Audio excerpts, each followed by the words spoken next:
Bueno, vamos a tratar de seguir. Bueno, comprende 3 textos. En cada uno hay que hacer una mención especial, ya que estos 3 textos, uno es sobre un autor, un filósofo y psicólogo llamado Politzer, que justamente introduce lo que son las corrientes filosóficas. Siempre que abordamos este texto desde la cátedra aclaramos que lo incluimos por cuestiones meramente pedagógicas, porque algunas afirmaciones que realiza el autor son muy extremas, pero que en la distinción esta que él hace entre idealismo, materialismo y agnosticismo, nos permite dar un breve pantallazo sobre lo que son las corrientes filosóficas. ¿Por qué dar corrientes filosóficas y poder distinguir entre idealismo, materialismo y agnosticismo? Porque de esa manera nosotros estamos explicitando nuestra idea de mundo y de ser humano, es decir, qué es lo que sostiene a esta teoría, cuál es la base filosófica que sustenta a este materialismo dialéctico que utiliza Pichon Rivière para desarrollar la psicología social. Por eso también el texto de Rosa Nassif de Ideología y Psicología Social, donde allí vuelve a retomar lo que es materialismo, lo que es idealismo y lo que es ideología. Allí explicita quiénes son los autores que Pichon Rivière, en los que Pichon Rivière se basa para poder desarrollar esta psicología y para poder pensar esto de la subjetividad y el rol del psicólogo y la psicóloga social.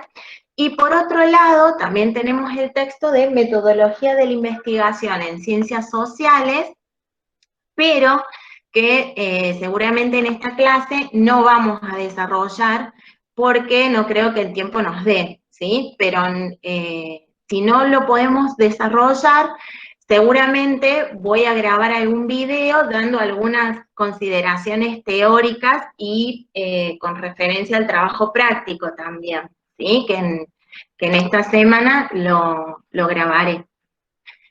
Bueno, cuando hablamos de filosofía, qué difícil definir filosofía, ¿sí? Ustedes esta misma viñeta de Mafalda la tienen en el PowerPoint compartido en el aula virtual, que está demostrando la complejidad de la filosofía y de poder definirla.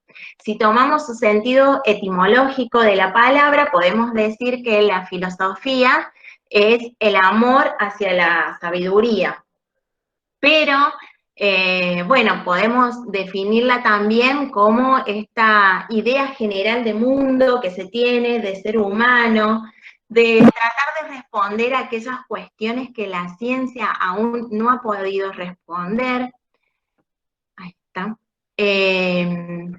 Pensar a la filosofía como también una forma de transformar eso que nos rodea, tal como lo sostiene Marx, que no solo es pensamiento, sino que también implica acción y posibilidad de modificar eso que precisa ser modificado y cambiado. Yo en alguna oportunidad leí un texto de Feynman, que es un filósofo, bueno, muy conocido y que está en la TV pública o ha estado en algún tiempo atrás, y él decía que la El Feynman filosofía... bueno, ¿Cómo?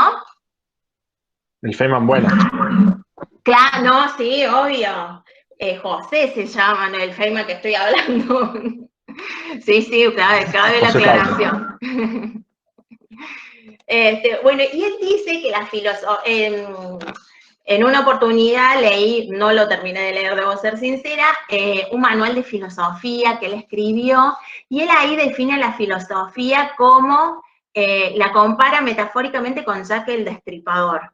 Dice, la filosofía desgrana, rompe, busca, desintegra, ¿sí? Y que tiene que ver con esto, con esta concepción, ¿no? Con lo que nosotros venimos pensando y desarrollando de la psicología social, ver lo que está oculto. Y para eso tenemos que empezar a remover un montón de capas que cubren a la realidad y a la esencia de las cosas, ¿sí? Esta es la idea de concepción de psicología que sostenemos desde la cátedra. Obviamente que, como ustedes, no sé si tuvieron la oportunidad de leer lo que propone Politzer, Politzer va a decir que no existe solamente una filosofía materialista, sino que también hay una filosofía idealista. En relación a Politzer, me parece necesario hacer como una breve contextualización de quién fue Politzer y por qué escribió de la manera en que escribió, ¿sí? Bueno, Politzer es alguien de origen húngaro, sumamente preparado en lo que fue el marxismo, y también tuvo una gran influencia de Freud, como allí está escrito, y él fue uno de los fundadores de la Universidad Obrera de París.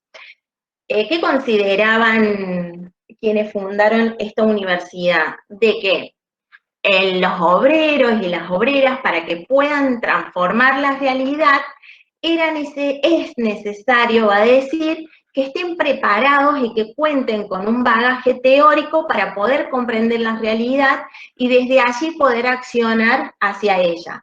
Sobre todo sosteniendo algunos los enunciados marxistas sobre lo que es la división de clases, ¿sí?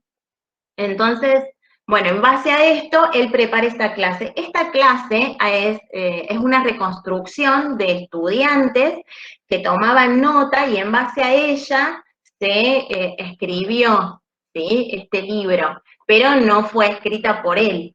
Por eso es una obra póstuma, ¿sí?, sino que se escribió luego que él falleciera en el año 1942 en manos de los nazis, ¿sí? Como para que vayamos viendo quién fue el que escribió esto del idealismo, del materialismo y el agnosticismo y por qué está planteado de la manera en que está planteado. Bueno, acá la idea es poder distinguir estas corrientes filosóficas. Estas corrientes filosóficas, entonces, van a abordar las cuestiones más elementales de la filosofía, ¿sí? Y que tiene que ver con cómo comprendemos el mundo, que esta primera, la materia o la idea, el pensamiento, el alma. Entonces, en base a esto, Politzer desarrolla algunas ideas sobre lo que es la filosofía, ¿sí? Y él va a decir que hay dos maneras de explicar el mundo que nos rodea en relación a esta concepción de filosofía como el estudio de los problemas más generales. Y que tiene que ver esto con la necesidad también, por la época, de poder explicar el mundo, a los seres humanos, a la naturaleza, a la sociedad, para poder comprender por qué se vivía de cierta manera y qué posibilidades había de poder modificar esa realidad y vivir de otra manera, ¿sí? Allí empieza a distinguir entre lo que es la materia y el espíritu. Entonces, va a decir de que la versión científica, o quienes están basados en una teoría científica de la realidad, los va a llamar materialistas. Y aquellos que cuentan con una versión no científica de la realidad son los idealistas. En base a esto, él va a decir que cuando los filósofos comenzaron a tratar de explicar las cosas del mundo, sintieron la necesidad de establecer estas distinciones, donde las cosas existen, pero también existen los pensamientos y las ideas. Y allí se entraba en una contradicción. Entonces empezaron a clasificar, por una parte, lo que es material y por otra parte, lo que es la idea, el espíritu, el pensamiento. Para poder definir entonces lo que es la filosofía materialista, Pulitzer enfrenta la filosofía materialista con la filosofía idealista. Para ello empieza a analizar a las ciencias también, y cuál es el sentido de las ciencias. Entonces va a decir, por ejemplo, que el marxismo está basado en el materialismo, y que el marxismo es una construcción científica de la realidad. Entonces, allí establece una primera, así que fue por eso. ¿Profe? Sí. Discúlpame que te interrumpa. Sí. ¿Sabes qué? Yo te quería consultar porque, con una cuestión administrativa, Decime. porque nosotros tenemos pautado el parcial para el mismo día que tenemos otro parcial de esta materia. Sí, en realidad tengo entendido, si no es en la misma hora, creo que no habría inconveniente. Creo, porque el año pasado también sucedió, se presentó a Secretaría Académica esta situación, y Secretaría Académica nos dijo que bueno, que en realidad no había inconveniente porque como no es una materia obligatoria, se podía sostener el día. Igual el parcial va a ser múltiple opción, ¿sí? Bien. Ya que estamos, lo aclaramos, va a ser múltiple opción, en general se les da 1 hora, son 30 consignas, y la idea es, como es múltiple opción, tiene como mucha especificidad teórica, ¿sí? Se pide eso, que tengan manejo teórico como para poder responder las consignas.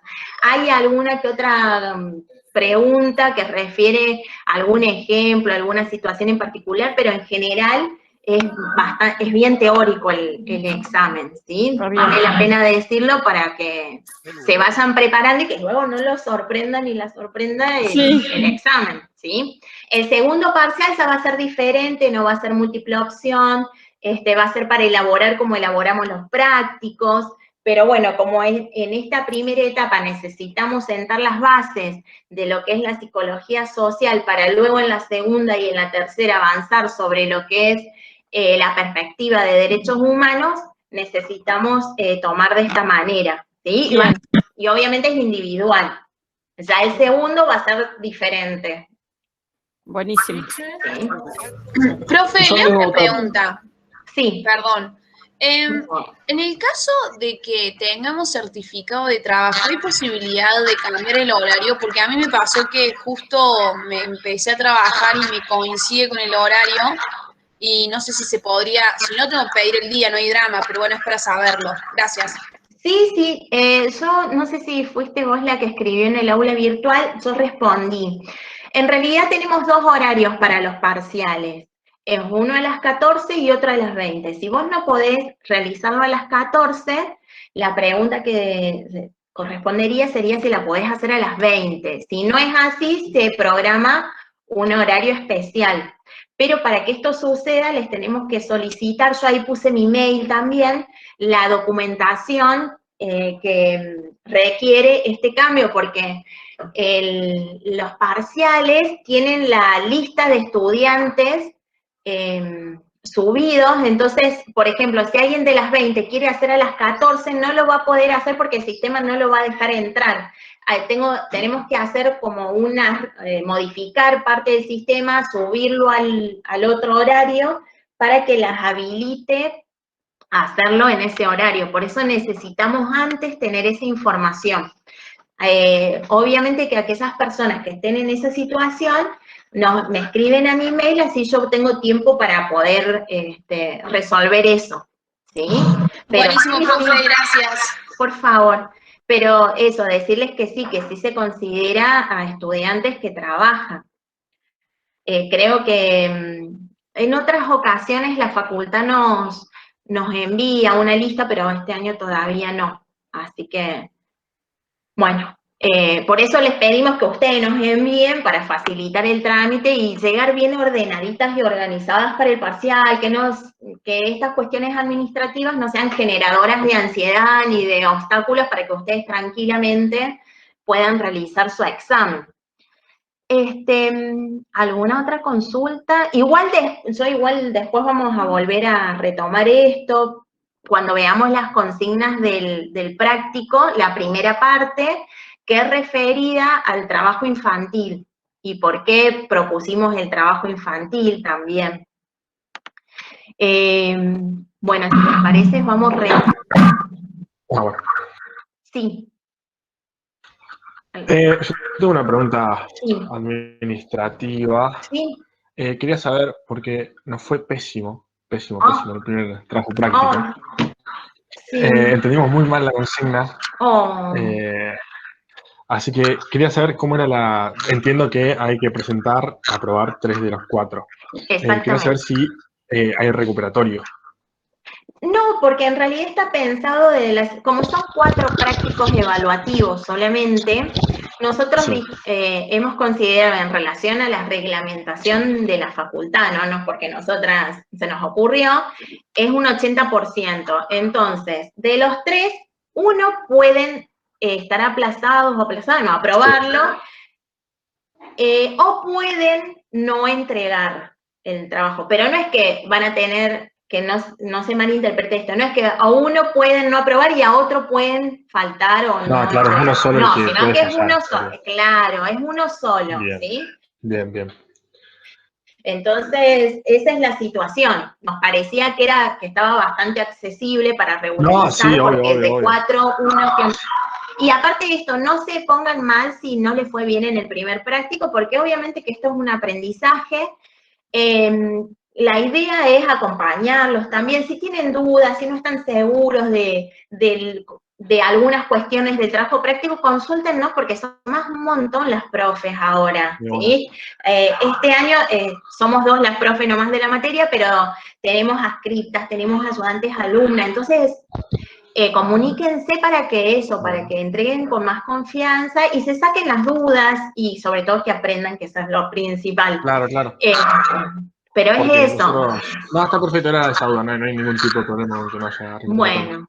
Era para saber porque habíamos entendido mal la consigna, habíamos puesto mal el ejemplo, y ahí a partir de eso ya había estado todo mal el trabajo. Claro, y tampoco habíamos venido a que se consulte. Pésimo. Sí, yo ahora cuando les explique brevemente cómo es la consigna del trabajo número 2, ahí les voy a dar un par de indicaciones, porque bien. Sí, que ahí le voy a pedir a mis compañeras que me colaboren, porque todas hemos tenido la experiencia de corregir estos prácticos, de poder orientarlos un poco más, sobre todo en el tema de los ejemplos. En este práctico la diferencia es que nosotros le estamos dando los enunciados y el ejemplo, ¿sí? Pero de una manera particular. Ustedes van a tener ahí que pensar y analizar en grupo estas cuestiones que les estamos ofreciendo para que puedan hacer uso y aplicar algunos conceptos que vamos desarrollando. Y aprovecho, Francisco, tu consulta para decir que no hay promoción, que eso también lo puse en el aula virtual. ¿Por qué no hay promoción? Pues está bueno también explicar por qué, ¿no? No es por un antojo de la materia, sino que no hay condiciones humanas para poder tener promoción, ¿sí?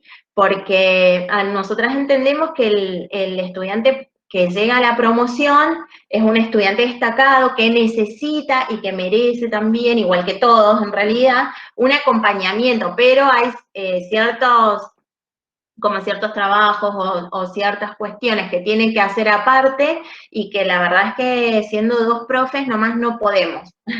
Entonces eso, es reconocer el límite que tenemos como cátedra frente a esta situación, porque aparte ustedes saben que la cátedra está en una situación especial, porque el profe titular ya no está, la profe adjunta está de carpeta médica, entonces solo estamos 2 profes asistentes sosteniendo hace años esta materia, pero por eso también, ¿sí? Bueno, dicho esto, por favor. Dicho esto, vamos a volver a esto del idealismo y el materialismo. Entonces, decir esto, que el idealismo y el materialismo son dos respuestas opuestas y contradictorias, que tratan de responder a esto, al problema fundamental de la filosofía. Entonces, vamos a decir, el idealismo es una concepción no científica y el materialismo es la concepción científica del mundo. Hasta acá habíamos quedado en eso. En esta afirmación podemos decir que, contemplando esta diferencia entre idealismo y materialismo, que el hombre piensa, va a decir el idealismo, porque tiene un alma. Y el materialismo va a decir, en este caso sería el ser humano, en ambos es el ser humano. El ser humano piensa porque tiene un cerebro. Y ahí ya estamos viendo marcadas diferencias, ¿sí? El idealismo va a decir, el espíritu crea la materia. El materialismo va a decir, la materia crea al espíritu. El idealismo va a afirmar que el mundo no existe fuera de nuestro pensamiento, sino que es justamente lo que forma el mundo, son nuestras ideas y nuestros pensamientos, y por otro lado el materialismo va a decir, no, nada que ver. Las cosas existen independientemente de quién las piensa, sino que la materia existe, ¿sí? Y ahí vemos a grandes rasgos cuál es la diferencia entre el materialismo y el idealismo.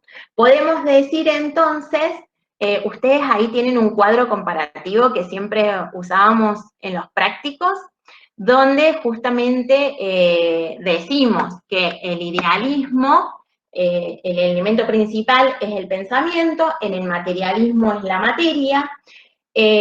Vamos a decir que el pensamiento entonces produce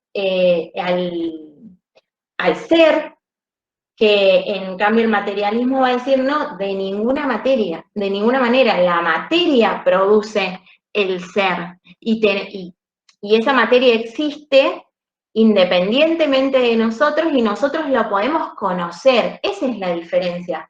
Afirmar de que las cosas existen, de que el mundo, los demás existen, eso habilita a que podamos conocer a ese mundo. ¿A través de qué? A través de nuestra capacidad de pensamiento que tenemos, pero porque tenemos un órgano que se llama cerebro y nos permite hacer todo eso. Si nos vamos un poco más allá y pensamos más el idealismo, vamos a decir, y el idealismo sostiene una realidad bastante subjetiva, ¿sí? Sí, esa realidad va a estar atravesada por una ideología que sostiene que el espíritu es lo primero.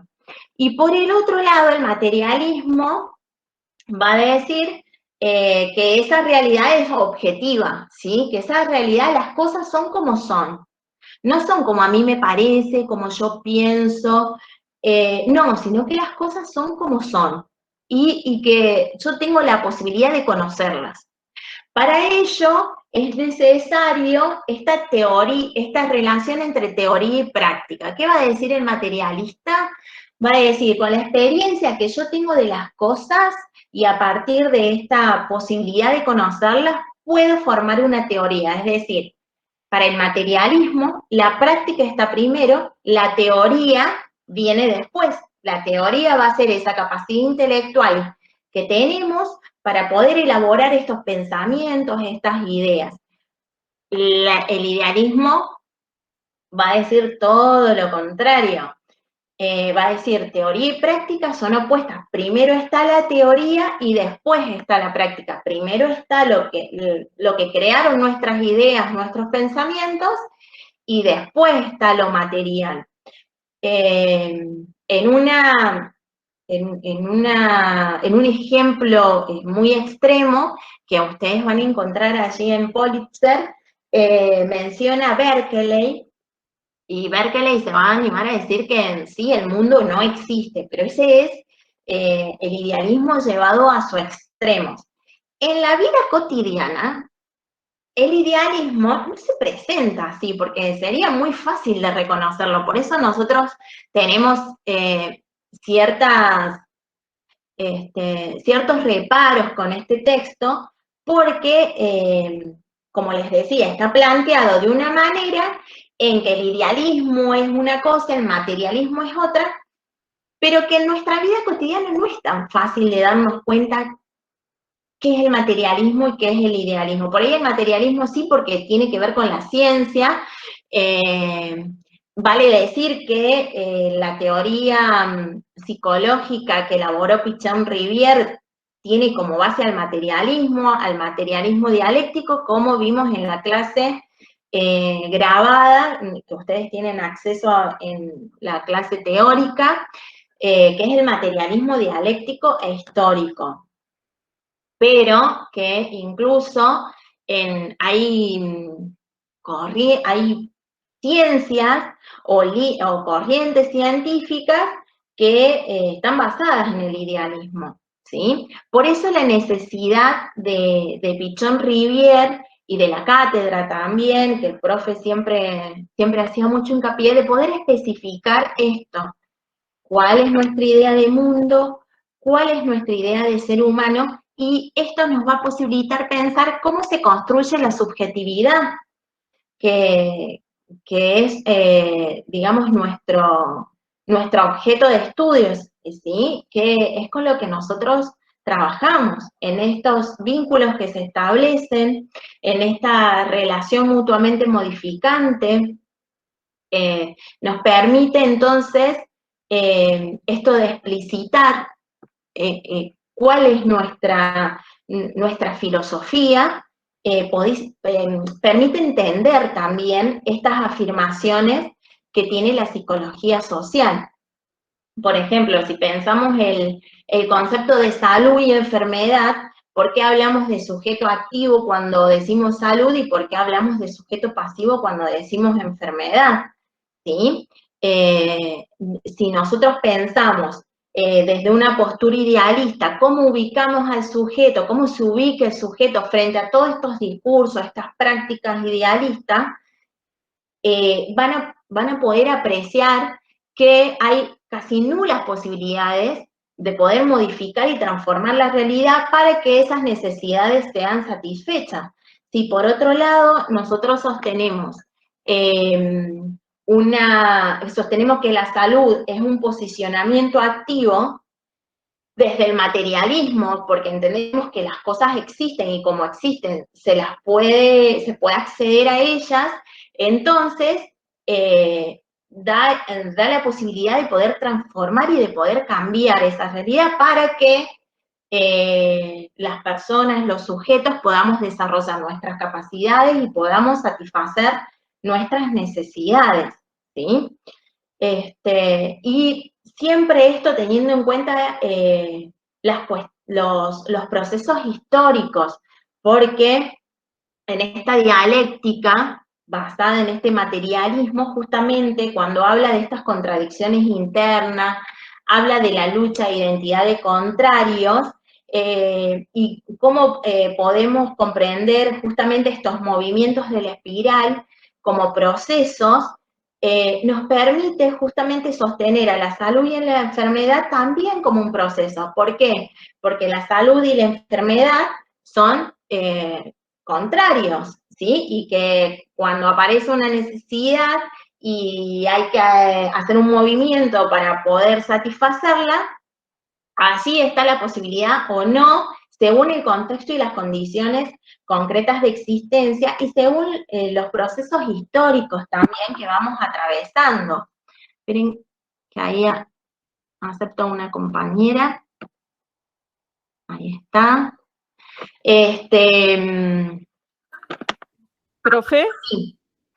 te quería hacer una consulta, digamos, mirando un poco las consignas que tenemos para hacer y esas frases que ustedes nos dieron, a ver si vos nos podrías ayudar a pensar la clave para pensarlas. Perfecto. Porque, por ejemplo, cuando, suponete, una dice el trabajo infantil templa el carácter y fortalece a la persona. Ya el concepto, nosotros hablamos en el grupo y pensamos esto, ya el concepto de trabajo infantil es un concepto más materialista, digamos, pensado en clave materialista. Claro. Pero todo el tema del carácter y la formación, por ahí nos sonaba más al idealismo. Claro, es que en realidad... formación del espíritu y toda esa cosa. Claro, es así. Primero decirles por qué tomamos el trabajo infantil. El 12 de junio fue el Día Internacional por la Erradicación del Trabajo Infantil, ¿sí? Entonces, en relación a eso, nos pareció pertinente tomar como objeto de análisis desde las posturas filosóficas ¿qué es esto del trabajo infantil? También por esto, porque poder decir a ciertas tareas que realizan los niños y niñas que están sumamente naturalizadas en nuestra sociedad, ponerle el nombre de trabajo infantil es empezar a visibilizarlas, ¿sí? Desde un posicionamiento materialista, ¿sí? ¿Qué tienen que hacer con cada una de las consignas? A ver, esperen que ahí les voy a compartir la pantalla para poder orientarles y ver cuál es la consigna. No tengo, lo que no hice fue poner los enunciados, pero... Nosotros los leemos si querés. Acá está. Igualmente, esto es para orientar, ¿sí? Ustedes tienen que hacer ese esfuerzo y ese ejercicio de poder fundamentar y de poder pensarlos, ¿sí? Nosotros acá los orientamos, pero ustedes son los que tienen que elaborar, ¿sí? Porque en ese ejercicio es que ustedes van a empezar a manejar qué es esto de idealismo, qué es esto de materialismo, qué es esto de agnosticismo. Entonces, en base a eso, nosotros ahí les pusimos que, teniendo en cuenta estas corrientes desde Pulitzer, estamos hablando, analicen cada una de las expresiones sobre el trabajo de los niños, niñas y adolescentes, determinando y fundamentando qué corriente la sostiene. Es decir, si por ejemplo decimos que el trabajo templa el carácter de los niños y las niñas, ¿y cómo decía más? ¿Qué más decía el enunciado? Decía así, el trabajo infantil templa el carácter y fortalece a la persona. Claro, lo está planteando desde un modo positivo o negativo. Positivo. Claro, está diciendo, positivo. Guarda, porque el trabajo infantil a veces es necesario, está diciendo, porque favorece, digamos, a que sean sujetos que puedan enfrentar ciertas circunstancias. Entonces, ustedes así tienen que determinar, con respecto a este idealismo y a este materialismo y al agnosticismo, si eso es una idea y de dónde viene esa idea, o si es una lectura de la realidad. Ustedes, como psicólogas y psicólogos y psicólogas sociales, tienen elementos para poder pensar eso, porque ustedes ya vienen estudiando hace bastante sobre cómo se constituye la subjetividad, y ahí ya empezamos a pensar desde la perspectiva de derechos también. ¿Sí? Profe, sí. Esto sería esto es una idea, esto es propio del idealismo, porque o sea, no tiene correlato con la realidad esto. Exactamente. ¿Y saben qué porque también esto es lo que pasó con el trabajo práctico número 1. Si ustedes toman un tema, tienen que buscar información sobre ese tema. ¿Qué se vio en el práctico número 1? Que era mucho de las afirmaciones que hicieron, que tal vez no están tan ajenas de la realidad como es, mucho de lo que a ustedes les parece, de lo que escuchan, de lo que ven, de lo que yo considero. Entonces hicieron afirmaciones desde ese lugar. Por ejemplo, supongamos, plantearon violencia de género, pero en el desarrollo que hicieron no se vio el manejo sobre el tema. Entonces, en esta oportunidad nosotros decidimos darles un tema específico que es trabajo infantil. ¿Cómo van ustedes a determinar si algo es materialista, idealista o agnosticista? Y tienen que ir a buscar qué es el trabajo infantil, cuáles son las causas, cuáles son las consecuencias, qué es lo que genera psicológicamente en los niños, niñas y adolescentes. ¿Qué dice la ley? ¿Cuáles son las leyes? ¿Cuáles son las convenciones que están atravesando al trabajo infantil? ¿Sí? Porque si no, vamos a quedar en esto de lo que a mí me parece, lo que yo siento, la lectura que uno hace que puede ser sesgada, ¿sí? Puede estar atravesada por nuestras ideas. Entonces, cuando ustedes ponen trabajo infantil en el buscador y les va a salir un montón de cuestiones. Estas afirmaciones las elegimos porque consideramos que están representando a diferentes sectores de la sociedad también, y a diferentes condiciones concretas de existencia. También hay que contextualizar qué nos está pasando, qué está pasando a las familias también. Esto está atravesado por cuestiones económicas, culturales, porque hay muchas cuestiones culturales en esto del trabajo infantil. Muchas cuestiones que tienen que ver también con cómo generacionales, les diría, ¿sí? También hay mucha reproducción generacional de esto. Entonces, para poder responder, van a tener que buscar información sobre el trabajo infantil. A ver, acá hay alguien están escribiendo. Dice, profe, creo que entiendo de manera clara la diferencia entre una afirmación basada en un corriente idealista y una... Sin embargo, me cuesta ver cuál podría ser una afirmación de base agnosticista. Ahí lo vamos a ver entonces qué es el agnosticismo, porque hay una trampita en el agnosticismo. Y después dice, Politzer concluye que no habría una tercera... Ah, muy bien, es que sí, esa es la trampa, que es lo que dice Chelsea, que en realidad el autor va a decir que el agnosticismo, cuyos representantes son Kant, Hume, y va a decir que el agnosticismo vino a tratar de unir estas dos filosofías, pero que en el desarrollo de sus afirmaciones no se sabe bien si es una tercera filosofía o no. Entonces va a decir Politzer que los agnósticos no van a decir, no sé si se puede conocer el mundo en el fondo, ¿sí? Sino que se pueden ver aspectos de ese mundo. Él va a utilizar la palabra no aspectos, sino apariencia de las cosas. Que nosotros podemos acceder a las apariencias de las cosas, pero no a su esencia, ¿sí? Que no podemos conocer la realidad concreta de esas cosas. Y él va a decir, el Politzer va a decir, a mí me parece que estos agnosticistas que no toman postura ni por uno ni por el otro, al final pareciera en el fondo que son unos materialistas, pero que se avergüenza de serlo porque también está por el otro lado el idealismo. Entonces, le cuesta mucho, claro, los toma de tibios totalmente.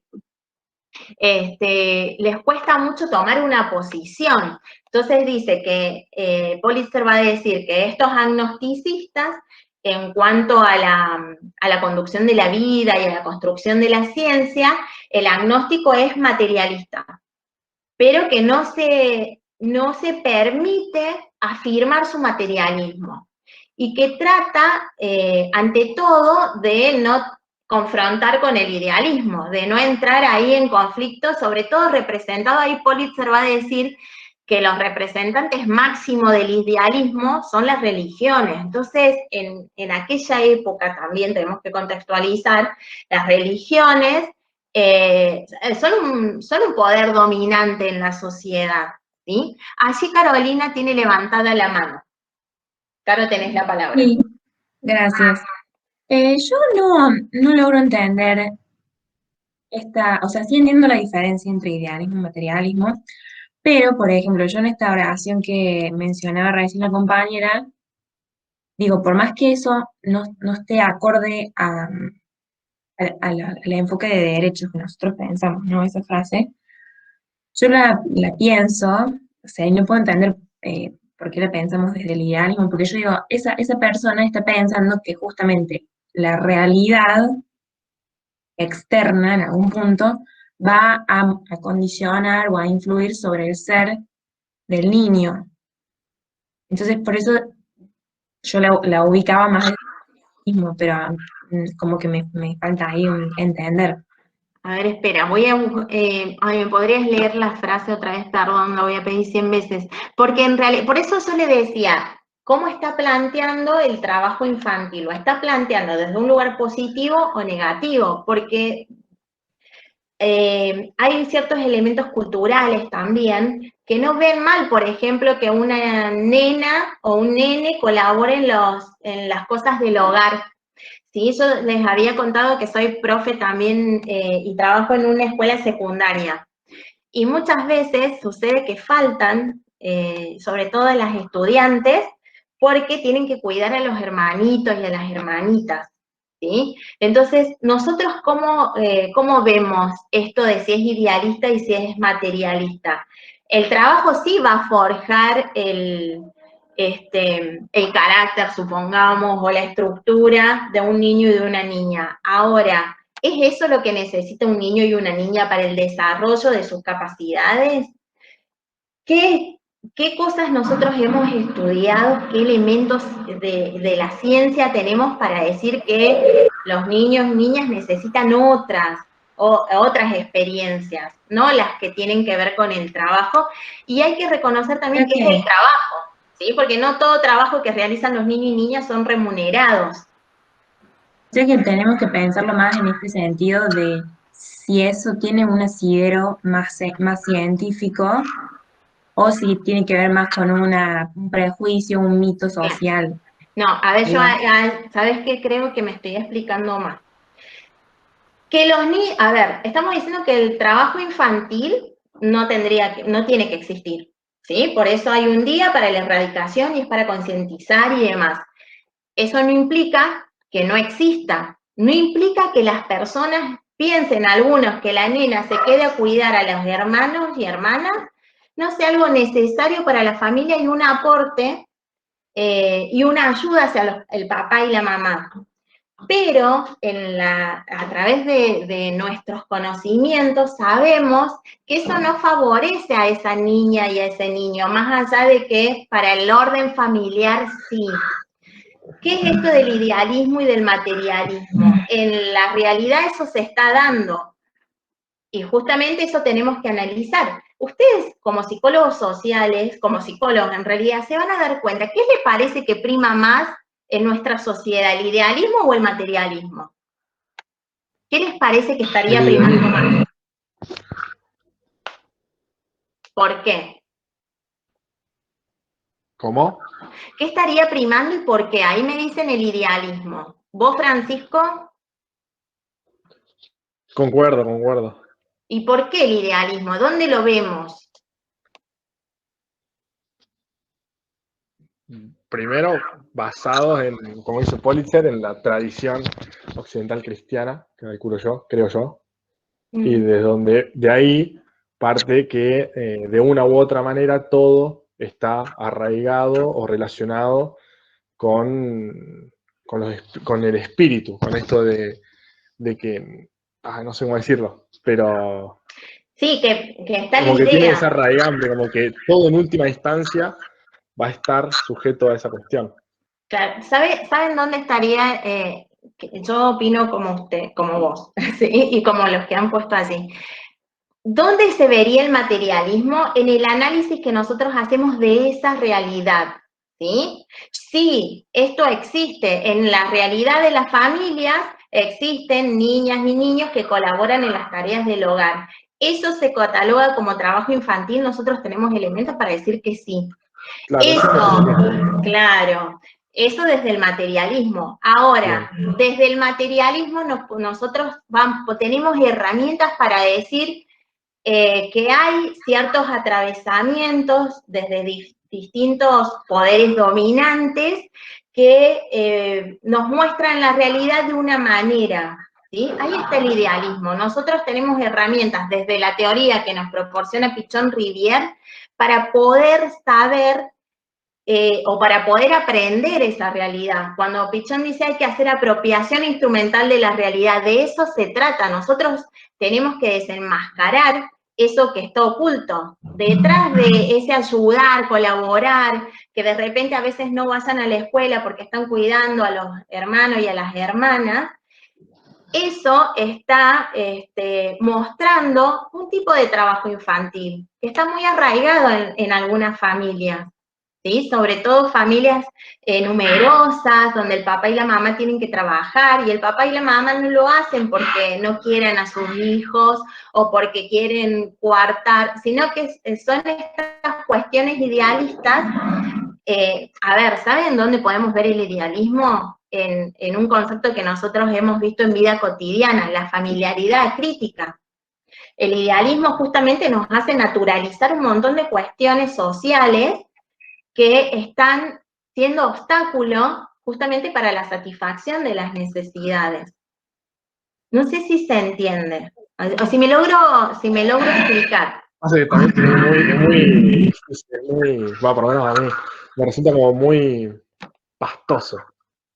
Y es que, a ver, nosotros estamos también en esta realidad. Entonces, claro, en esta realidad estamos atravesados. Por eso, siempre que pensamos el rol del psicólogo y la psicóloga social, hay un montón de cuestiones que también nosotros nos tenemos que pensar en relación a esto que estamos considerando. Y también esto guarda con las generalizaciones, ¿sí? Porque cada realidad es única. Podemos tener realidades muy parecidas, pero cada realidad es única. Entonces, por eso, nuestra necesidad de trabajar desde lo grupal, desde considerar a estos diferentes movimientos que se dan en la vida como proceso. ¿Qué pasa con los contrarios? ¿Saben cuál es nuestro rol en esto de los contrarios? Nosotros tenemos que reconocer cuáles son los contrarios y cómo se desenvuelven en la realidad. Si pensamos en trabajo infantil desde el rol, tenemos que pensar en su contrario. ¿Se entiende? Porque nosotros contribuimos a ese movimiento desde nuestro rol. Y como el ser humano es un ser social, nuestra técnica es el grupo operativo.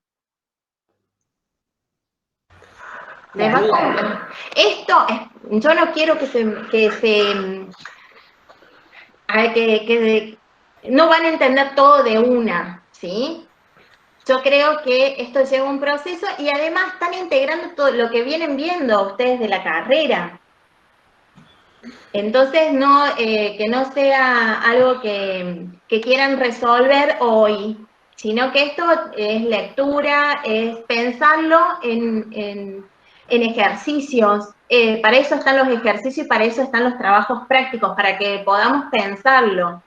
Entonces, por eso les pusimos esos enunciados, para que problematicen, para que justamente les genere si se quiere, un conflicto, para ver a ver qué pasa con el idealismo y el materialismo. Y explicitar desde esta teoría cuál es su posición filosófica, cuál es su concepción de sujeto y de mundo, tiene que ver con esto, con poder afirmar que la realidad es objetiva y que el trabajo infantil es esto, y por más que se quiera decir que bueno, que es necesario pero es trabajo infantil, y sabemos lo que ocasiona el trabajo infantil, ¿sí? Y que hay, como les decía, un montón de cuestiones sumamente naturalizadas. ¿Hay leo lo que van poniendo en el grupo? A mí, perdón, con respecto a esta primera frase, no sé, intentando construir también, a mí se me ocurre que es idealista, esta primera de que temple el carácter. Yo creo que, no sé si pregunto si se puede partir de la frase que dice Pulitzer o de esta categorización que dice que el idealismo es la concepción no científica y el materialismo es la concepción científica del mundo. Entonces, partiendo de ahí, yo creo que la creencia, sobre todo, de que también es una creencia sobre el espíritu de los chicos que de alguna manera atraviesan el trabajo infantil. No sé si desde ese lado también se lo puede pensar como un idealismo, desde esto de que no es científico, sino que es más bien una creencia sobre el espíritu de las personas, en este caso sobre su carácter. Claro, pasa que cuando uno analiza estos enunciados, que estos enunciados también forman parte de discursos, ¿sí? Están instalados en nuestra sociedad estos enunciados, por eso los hemos tomado algunos, no todos.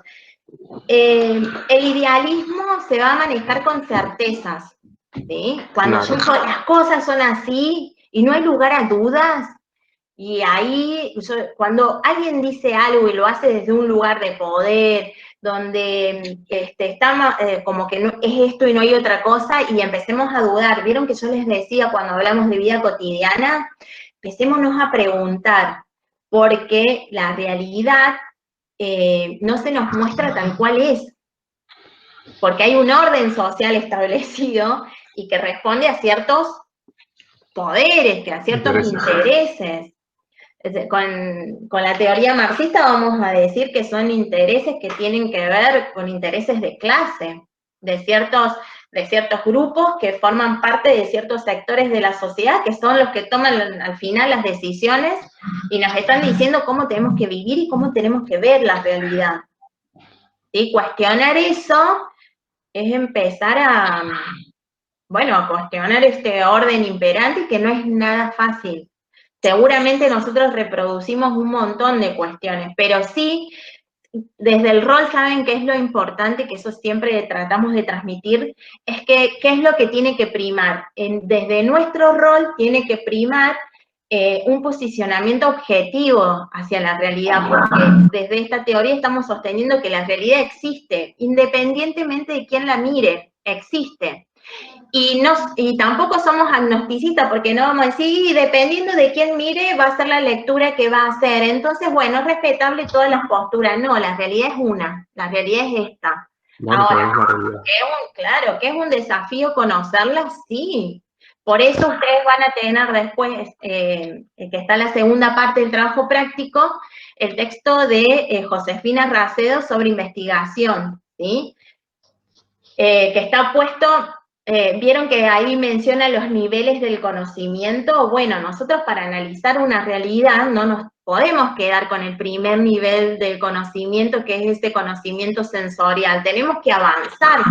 Y la psicología social nos está proporcionando un necro para que podamos ver esa realidad de acuerdo a esos elementos que nos proporciona ese ecro, ¿sí? Y si algo de ese ecro no nos permite ver la realidad, es insuficiente, es incompleto, no responde y hay que, o lo descartamos, o lo modificamos, o le agregamos, pero entendemos que en la actualidad la psicología social responde y nos permite analizar esa realidad, ¿sí? Yo quería leer esto que han escrito acá los compañeros. Santiago dice, creo que el idealismo posibilita que se sostengan ciertas relaciones de clase y lógica funcionales al capitalismo. Yo una vez le pregunté, estábamos en una reunión de cátedra y le pregunté al profe Kolaski, pero estábamos hablando esto de filosofía y pensemos ejemplos, y le digo, pero a ver, Alberto, ¿cuándo primó el materialismo? Me costaba mucho pensar cuándo primó el materialismo en estos procesos históricos.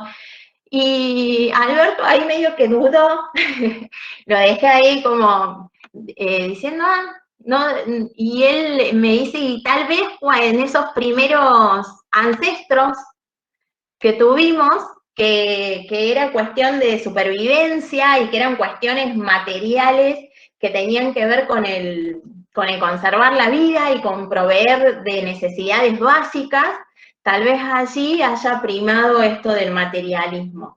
Pero en la historia de la humanidad, por ahí podemos decir que prima bastante el idealismo, ¿sí?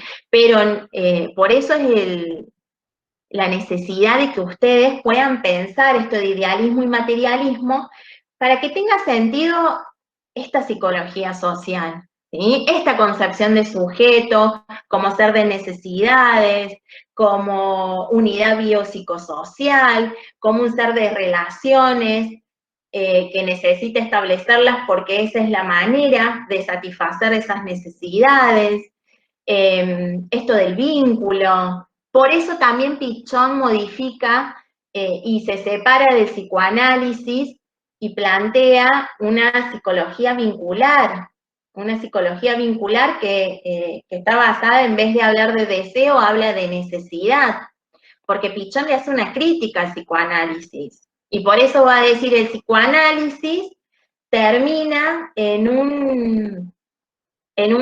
una posición filosófica que antecede al sujeto, ¿sí? Y que termina diciendo, y para mí el psicoanálisis es más idealista que materialista. Y por eso él sustituye y modifica y cambia abandona, digamos, el concepto de deseo por el concepto de necesidad, porque va a decir, la necesidad se puede satisfacer, ¿sí? La necesidad es algo que existe y que yo puedo satisfacer, y ahí va a haber en estas vueltas de la espiral cómo avanzo, cómo retrocedo, pero ya no soy la misma persona. Por eso habla del desarrollo, por eso toma la dialéctica, porque sus bases filosóficas tienen que ver con esto, con el materialismo dialéctico, con los enunciados que propone Marx. Después, bueno, digo esto porque en relación a lo que Santiago escribe aquí en el chat. Dice Juan Manuel, en las políticas se ve también que el idealismo es dominante. Si tuviéramos una mentalidad materialista, la distribución de bienes sería mucho más justo y más fácil, que bueno, que tiene que ver con esto. La política es uno de los poderes que atraviesan a la sociedad y que definitivamente nosotros tenemos un texto, por eso no me quiero adelantar, que es de Maritza Montero, que habla justamente de la necesidad de tener una psicología social política y en eso introduce el concepto de política, pensado política desde el pueblo, desde lo público. Es muy interesante ese texto y lo vamos a ver y vamos a reconocer también en ese pequeño texto cuáles son los, ¿cómo decir?, atravesamientos que nos hacen pararnos desde ciertos lugares y pensar la realidad y lo político desde ciertas posturas idealistas. De hecho, uno de esos mecanismos lo nombra como ideologización, ¿sí? Cómo estamos ideologizados en varias apreciaciones que tenemos sobre la realidad social, ¿sí? Y sobre lo político en particular. Bueno, y Santiago dice, profe, sobre la siguiente frase, los niños son explotados por sus padres. Pensamos que la afirmación puede hallar anclaje en la realidad material, pero a su vez obstaculiza visibilizar desigualdades de clase y de oportunidades en distintos sectores sociales. Es que sí. A ver los demás qué piensan de esta, porque si no, la idea es que ustedes en este espacio puedan plantear a ver qué les parece. Esto de que es así la afirmación. Los niños son explotados por sus padres.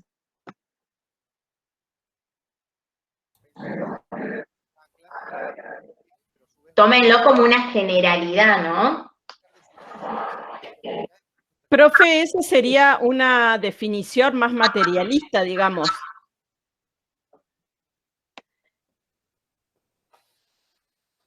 Ahí Santiago dice, porque no puede usar el micrófono, dice que a él le parece más idealista. ¿Por qué? Porque dice que no tendría anclaje en la realidad material y que a su vez obstaculiza visibilizar esas desigualdades de clase. Y acá Carolina me dice que sigue sin entender, Álvaro. Ahí lo volvemos a explicar, ¿sí? Porque la idea es que Profe, que puedan entender. Sí, ¿cuál es el ejercicio? O sea, yo tengo entendido, digamos, que puede hacer anclaje en la realidad material, pero que a su vez obstaculiza, digamos, las desigualdades de clase y eso. Pero puede hacer anclaje en la realidad material. Es lo que yo pienso. Claro, a mí esa frase en particular, esperen, voy a leer lo que dice Emilia. Emi, ¿no podés usar el micrófono? No importa, yo te lo leo. No puede ser idealista esta frase, bajo ninguna circunstancia. Pero, ¿sabes qué tenés que pensar, Viviana? Si esto responde a la realidad o no, porque que los niños trabajen y las niñas y los adolescentes, vos fíjate, ahí Emi dice que tiene que ver con la familiaridad crítica. ¿Qué pasa con estas generalizaciones? Yo recién acabo de ver que cada situación es particular, que justamente por eso hablamos de procesos. Es verdad, podemos afirmar que los niños, niñas y adolescentes son explotados por sus padres. Todo niño que trabaja, o la mayoría, es explotado por su familia. ¿Qué pasa con esas claro, condiciones? a ver, puede que, yo lo que pienso, profe, ¿no? Puede ser que, digamos, no responda, porque digo, nunca leí una investigación que dé cuenta de eso, de que los niños que trabajan son explotados por sus padres, digamos. Ahora, eso no quita que no sea eso, digamos, objeto de, digamos, de investigación, no quita que eso no dice que eso tenga que ser una afirmación idealista, porque los idealistas, digamos, no harían ese planteo, digamos, de plantear de que los niños pueden ser explotados. Ellos, digamos, se circunscriben a otro tipo de definiciones, me parece, más del tipo del carácter, la personalidad, el espíritu, me parece. Ah, no, ahí está bueno lo que traes, Viviana, a colación. En realidad el idealismo está en la ciencia, está en todas partes el idealismo. Es más, las ciencias nacen, en una época de nuestra humanidad, las religiones tenían el desarrollo de las ciencias, ¿sí? No olvidemos acá las campañas jesuíticas, cómo nace hasta nuestra universidad.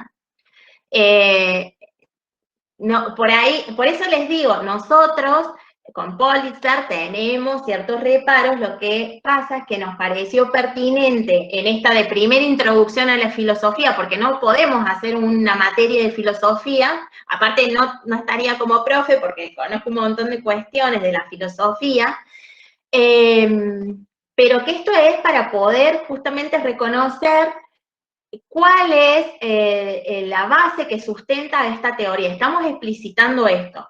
Pero a ver, el idealismo, ¿cómo lo podemos reconocer? Con estas generalizaciones que hacen y cuando no hay lugar a la crítica. El idealismo dice, la realidad es esta, no hay otra. Esto es así.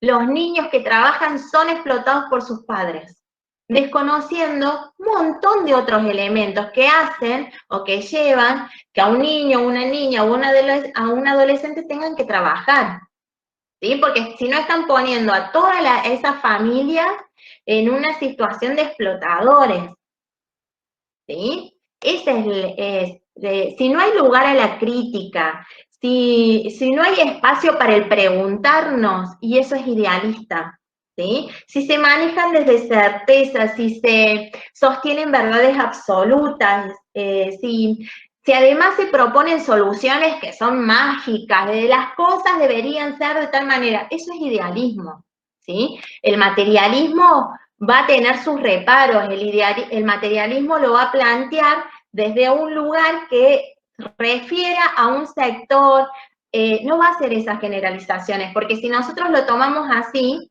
podemos decir que, como bien Emi lo decía recién, responde a la familiaridad crítica, que está naturalizando algo social y está desconociendo la situación de un montón de familias, ¿sí? Por eso hay que tener cuidado también con estas lecturas. Decime, Viviana. No, te quería decir que por ahí entonces la clave es el correlato con la realidad. Claro, claro que sí. Si nosotros decimos que las familias de todos los niños y niñas que trabajan son explotadores, y ahí ya dudemos. ¿Sí? Estamos planteando la realidad. Sí. ¿Cómo se traduciría el agnosticismo en una frase? Ay, a ver, ustedes piensen. ¿Cómo podría ser? En la frase, no sé.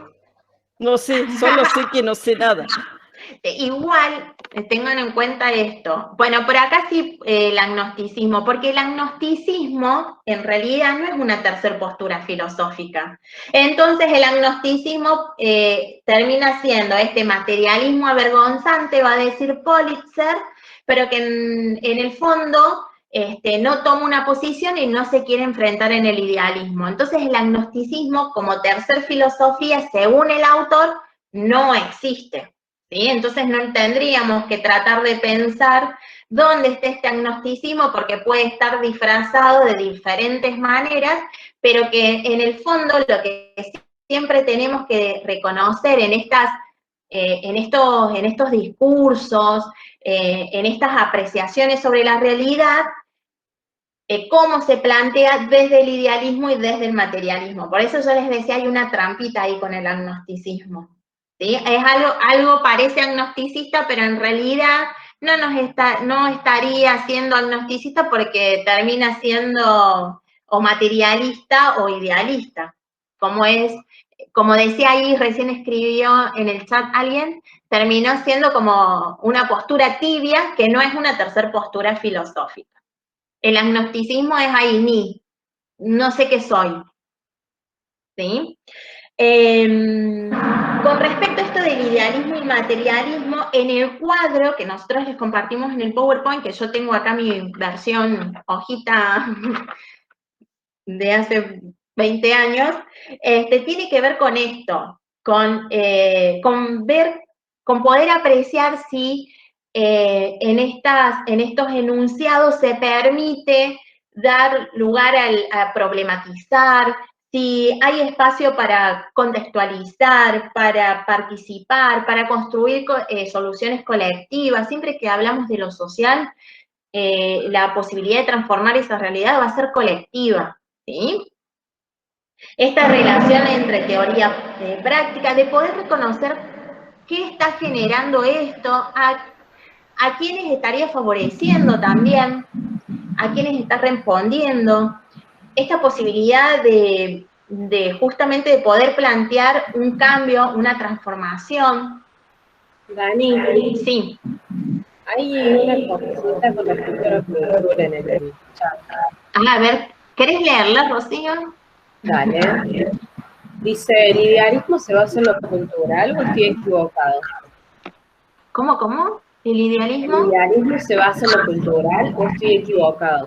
Que en realidad el idealismo nos está atravesando en todos nuestros espacios, ya sea la cultura, la ciencia, ni hablar de la religión, pero por eso, a veces les sucede cuando les pedimos ejemplo de idealismo, no como en este caso, siempre ponían ejemplos religiosos. Si nos quedamos solo con los religiosos, nos estamos perdiendo una parte importante de la realidad. Posturas idealistas hay en la ciencia, en la economía, en la política, en la cultura. El idealismo nos está atravesando en todos nuestros aspectos de la vida, ¿sí?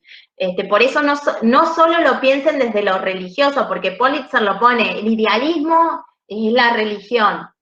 No se queden solo con eso, porque van a caer en análisis que por ahí no son del todo, no del todo contemplando la realidad, digo, sino que nos vamos a quedar con solo una parte. Por eso sacamos el idealismo y lo pusimos en una problemática social concreta, ¿sí? Porque además que ustedes saben, miren para analizar la frase esa que ponían recién, esto de las familias explotadoras.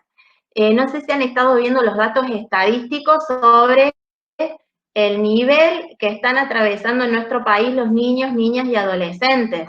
¿Sí? El nivel de pobreza, la cantidad de niños y niñas que están bajo la línea de pobreza y todo lo que eso implica.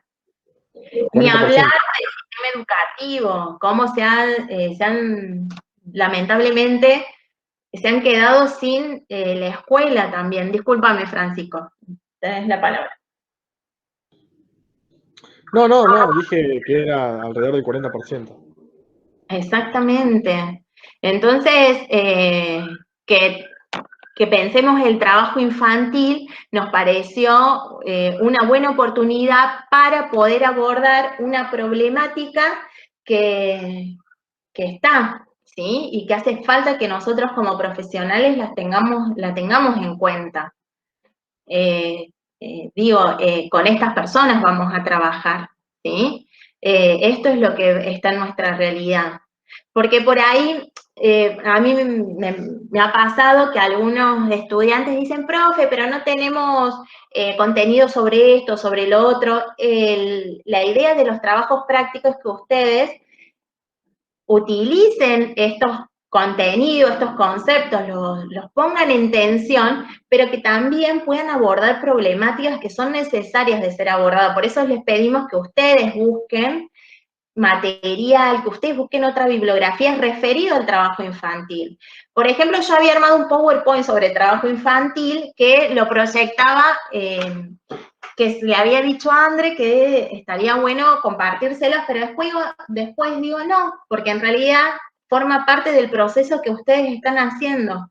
Ustedes tienen que buscar y puedan fundamentar cada una de esas afirmaciones a través de esta búsqueda que ustedes tienen que hacer como grupo, ¿sí? Que puedan debatir, porque si no es como que uno les da. Y la idea es esta, de que ustedes estén en este proceso de poder pensar, y está bueno de que podamos hablarlo y que podamos tener diferencias, ¿sí?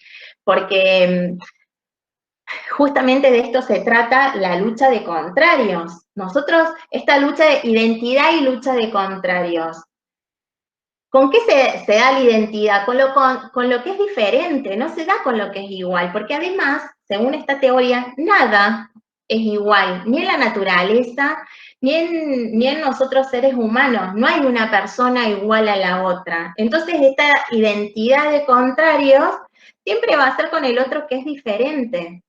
Como les decía, nosotros como psicólogos y psicólogas sociales, nuestro rol está en esto, en identificar cuáles son esos contrarios, qué es lo que prima, qué contrario es el que está primando, y cómo podemos hacer a que haga ese desarrollo y que esa lucha se dé y se pueda tener un aprendizaje también de ese movimiento, ¿sí? Por eso estos contrarios entre el grupo y el individuo, entre lo nuevo y lo viejo, el docente y el estudiante, ¿sí? Y que esta realidad está en constante desarrollo, por eso no hay repetición. Bueno, y esto ni hablar del mundo interno y el mundo externo. En relación a esto les quería, a ver, ahí dice, pero la palabra natural me suena idealista. Ay, a ver, esperen que me perdí acá en lo que escribieron. Aquí estábamos debatiendo sobre otro de los enunciados. Ay, ¿cuál es? Así. Este que dice, en algunas culturas es natural que los niños trabajen. Como que, si bien relativiza un poco más, como que yo escribí ahí, de que esa palabra que sea natural me suena a que es más idealista. Sí, porque está dado, es como debe ser, ¿sí? Si se nos presenta, claro, lo esperable, si es natural, es lo que tiene que ser, es lo que está planteado, ¿sí? Entonces sí, por eso tenemos que agudizar mucho la escucha, la lectura. No es tan fácil identificar el idealismo. No, para nada. Es más, yo creo que No entiendo. ¿Cómo? No entiendo. Ay, Francisco, a ver, decime. No, esto de recién, porque justo con Caro estábamos debatiendo esta idea de que era natural, pero no es una observación de la realidad que en algunas culturas sea natural que los niños trabajen. ¿Y esa observación no es la que permite también un cambio sobre esa realidad? Es que todas estas son observaciones. La cuestión está si esa observación corresponde a la realidad o no. Claro. ¿Se entiende? Claro. Pero corresponde a la realidad. Pero acuerdo con Caro ahí cuando dice, si te pone, espera, si te pone natural, es natural que según la cultura trabajen, está afirmando de que eso no lo está cuestionando, ¿se entiende? Está diciendo, no podemos cuestionar a las culturas donde los niños trabajan porque en esa cultura es así. Pero para mí no está haciendo ninguna de las dos, sino que está describiendo una situación y esa situación posibilita también un cambio. Si vos lo pones como perdón, sí, Rocío. No, que igualmente pienso que hay que situarnos, o sea, contextualizar a dónde estamos observando, o a qué cultura. Si igual si lo pones como natural, no hay espacio para, como pone ahí Caro, que ahora lo estoy leyendo, es así, Caro. No, si vos lo pones, es natural que trabajen, no hay lugar a problematizar eso, porque lo natural es lo que, es como debe ser, ¿se entiende? Claro, no hay posibilidad de cambio cuando vos decís, bueno, y sí, sí, coincido. ¿Se entiende? Coincido. Entonces ahí es la crítica. Claro, pero para mí ahí está haciendo la descripción de cómo se maneja una sociedad o una cultura, ¿o no? Y para mí no, para mí está afirmando algo referido a una cultura, porque tampoco, vos fíjate cómo está planteado, que no está hablando de una cultura, no es que está haciendo una crítica, no está diciendo guarda que en las culturas o en X cultura está sucediendo tal cosa, sino que ponen las culturas, hay culturas que es natural que trabajen, es diferente el modo en que se plantea. Claro, pero si nosotros estamos, ahí para mí está describiendo una situación de una cultura, pero no sé si lo está acompañando, como que está definiendo, o sea, está describiendo cómo se maneja una cultura respecto del... Sí. Yo entiendo lo que vos me estás planteando. Vos estás diciendo que en realidad podría ser materialista porque esa afirmación sería producto de una observación a la realidad. Claro. Lo que pasa es que por eso lo que pasa es esto. ¿Por qué no es materialista? Porque no lo está planteando en alguna cultura específica, porque al decir natural... Bien. Lo está planteando como que forma parte del orden cultural, y cuando uno lo pone desde ese lugar, no hay espacio para que se pueda problematizar, se pueda poner en el centro del debate y de la mirada desde la salud y desde la enfermedad, porque lo está poniendo, es natural que en algunas culturas esto sucede, ¿se entiende? ¿Cómo lo pensás? Piénsenlo también a las afirmaciones desde la salud y desde la enfermedad. No hay lugar para el posicionamiento activo frente a eso. Pero para mí la frase dice... Como que dicho de esa manera... No está diciendo, es natural que en algunas... Perdón, Juli. Para mí está diciendo que en algunas culturas es natural. No es lo mismo decir que es natural que las culturas tomen. Claro, pero Julieta, tenés la palabra.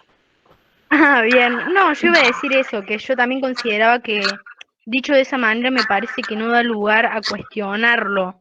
Como que dice, bueno, esto es así en las culturas. En general es natural. Punto. Como que no entiendo en qué lugar ve la crítica que se podría hacer, Fran. Claro, o sea, yo no digo que no se pueda hacer una crítica, es más, estoy de acuerdo con ustedes. A mí lo que me hace ruido es para también agudizar y que no me vaya mal de nuevo en un trabajo práctico. No, y para aprender, Francisco. Y para aprender también. Porque la nota... igual no tengan ese miedo del práctico, porque la idea es que aprendan y estoy revalorando tu aporte, Francisco, así que sí, se nota que lo estás pensando. Aparte recién estás re demostrativo, estabas así agarrado como diciendo... Pero está bueno, eso es lo que... Bueno, sí. Yo entiendo también es la palabra. La visión de estas culturas de que sea natural el trabajo infantil sea idealista, coincido plenamente. Ahora, referirse a esas culturas, describiendo cómo viven esas culturas, no sé si es idealista.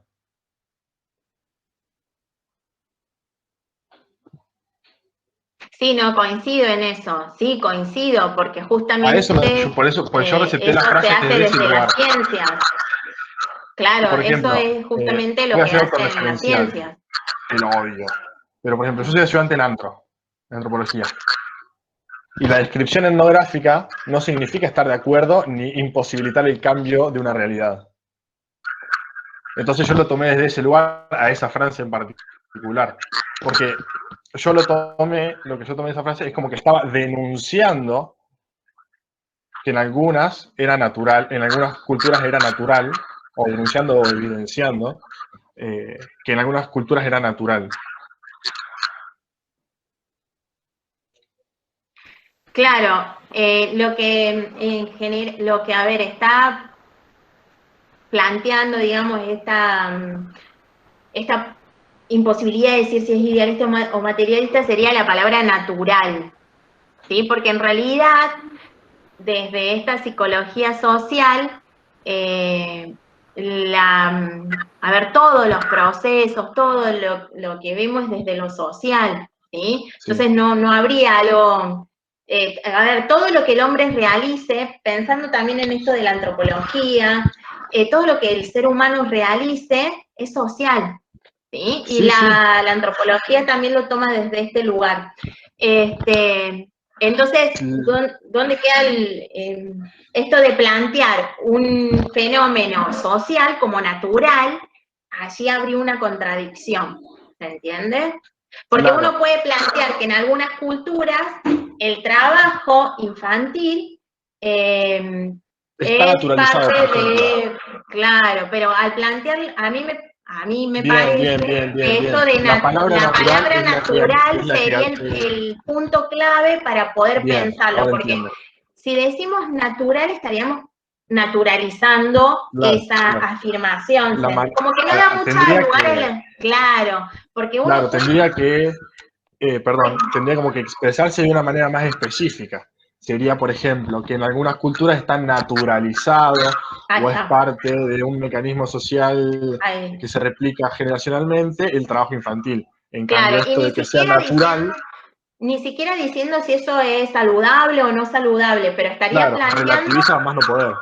Claro, estaría haciendo un acercamiento a una realidad, a un grupo humano. Entonces, ahí estaríamos pudiendo, de eso nosotros podríamos analizar esa realidad y poder ver si se puede modificar o no, porque también es verdad que cada cultura tiene sus procesos, sus tiempos, sus componentes. Tampoco es que nosotros vamos tampoco esto, que quede claro, que no es que tenemos una mirada que nosotros vamos a modificar la cultura o que el psicólogo social cuestiona, no, sino que tiene que ver con que, bueno, ahí nosotros, nuestra visión es siempre desde la salud y la enfermedad. Salud, posicionamiento activo, enfermedad, posicionamiento pasivo. ¿Qué significa posicionamiento activo? Apropiación instrumental de la realidad y posibilidad de modificarla desde un sujeto que se puede apropiar de esa realidad, puede reconocer cuáles son sus necesidades y puede accionar frente a esas con todas las relaciones que estableció para eso. Y pasividad es otra cosa, ¿sí? Pasividad tiene más que ver con la queja, porque, a ver, ser pasivo tiene que ver con incorporar de que esa realidad no se puede modificar, que las cosas son como son, ¿sí? Y que no se puede hacer mucho por eso. Porque también puede ser pasivo a intentar hacer algo sin una lectura de esa realidad, sin apropiarse instrumentalmente. ¿Vieron esas que proponen esas posturas, y a eso me refiero con algunos políticos, que dicen, la solución es esta, se tiene que hacer tal cosa? ¿No consultaste nunca a quienes te estás refiriendo? Se me viene como ejemplo, ¿vieron cuando se armaron los barrios ciudad en Córdoba?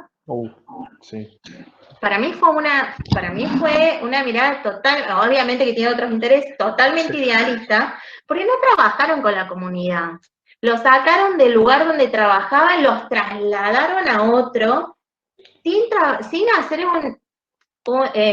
ver cuáles eran las necesidades, cómo podían trabajar con esa comunidad, y después todos los problemas que eso generó también, ¿sí? Entonces, cuando yo doy soluciones donde el otro no interviene, donde yo decido por el otro, donde yo digo lo que es bueno para ese grupo de personas, para esa persona, y ahí es idealista.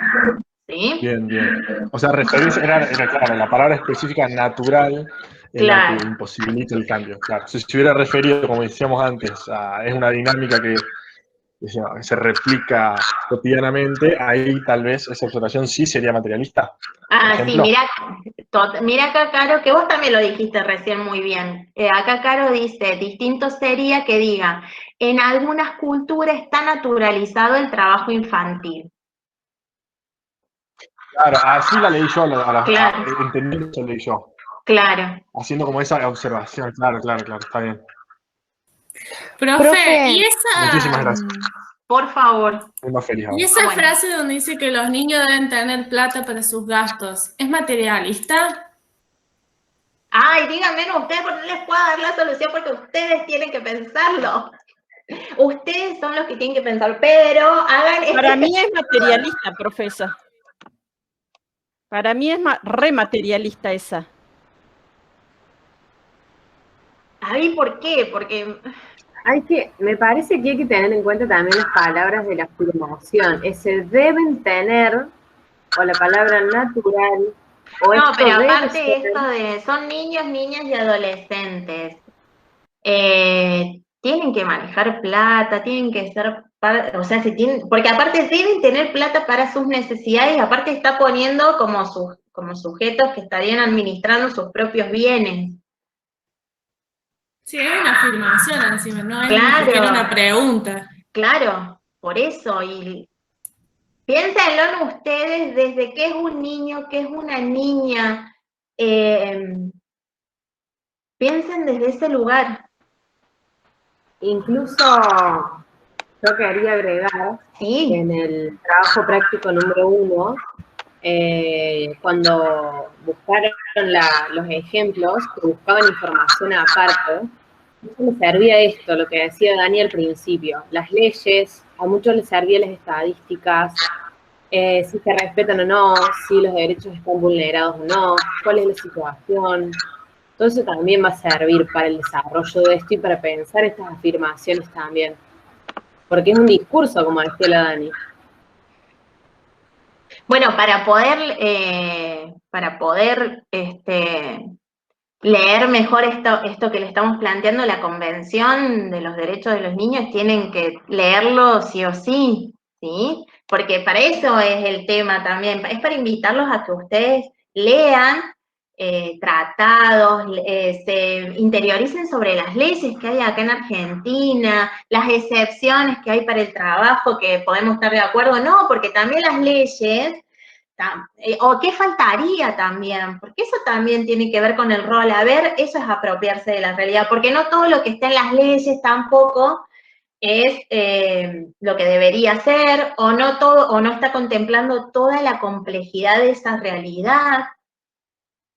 Es eso, es para pensar un montón, ¿sí?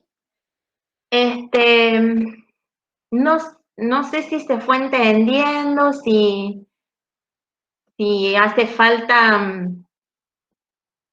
explicarlo más. Acá les quería mostrar, esperen, ahí les voy a compartir, bueno, pero que tiene que ver con las fechas nomás, porque ya casi estamos en la hora.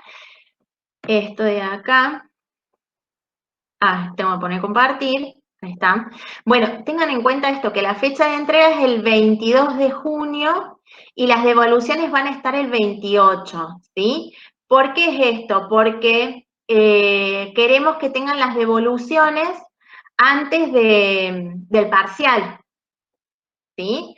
Que puedan contar con otra orientación más. Y como les decía, lo de Josefina Racedo, seguramente con Andre esta semana estaremos realizando una grabación para poder brindarles también alguna herramienta o aclarar algunas cuestiones para que puedan comprender y no solo hacer el práctico, sino también para el parcial, ¿sí?